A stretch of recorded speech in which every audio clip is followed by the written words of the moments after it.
കാസർഗോഡ് ബേക്കൽ കോട്ട ഉൾപ്പെടെയുള്ള ടൂറിസം കേന്ദ്രങ്ങളിലെ ശുചീകരണ തൊഴിലാളികൾക്ക് താൽക്കാലിക ആശ്വാസം എത്തുന്നു. കുടിശ്ശികയായ 2 മാസത്തെ ശമ്പളം തൊഴിലാളികൾക്ക് ലഭിച്ചു. 5 മാസത്തെ ശമ്പളം മുടങ്ങിയതോടെ ദുരിതത്തിലായ തൊഴിലാളികളുടെ വാർത്ത ന്യൂസ് മലയാളം റിപ്പോർട്ട് ചെയ്തിരുന്നു. News Malayalam big impact.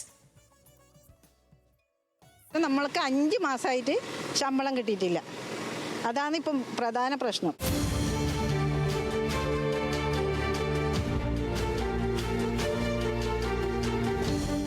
Kasaragod ജില്ലയിലെ വിവിധ ടൂറിസം കേന്ദ്രങ്ങളിൽ പരിസ്ഥിതി ശുചീകരണ പദ്ധതിയുടെ ഭാഗമായാണ് കുടുംബശ്രീകളിൽ നിന്ന് 2016-ൽ ടൂറിസം പ്രൊമോഷൻ കൗൺസിൽ തൊഴിലാളികളെ നിയമിച്ചത്.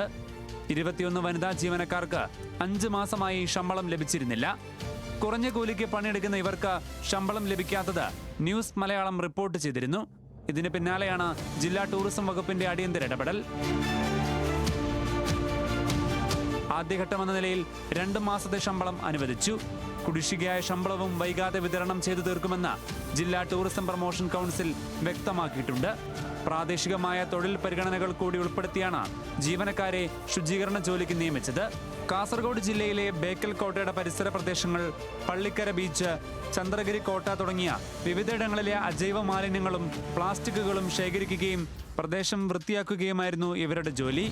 20 വർഷമായിട്ടും ലഭിക്കുന്ന തുച്ഛമായ കൂലി വർദ്ധിപ്പിക്കണമെന്നും തൊഴിലാളികൾ ആവശ്യപ്പെടുന്നുണ്ട്. ന്യൂസ് മലയാളം, കാസർഗോഡ്.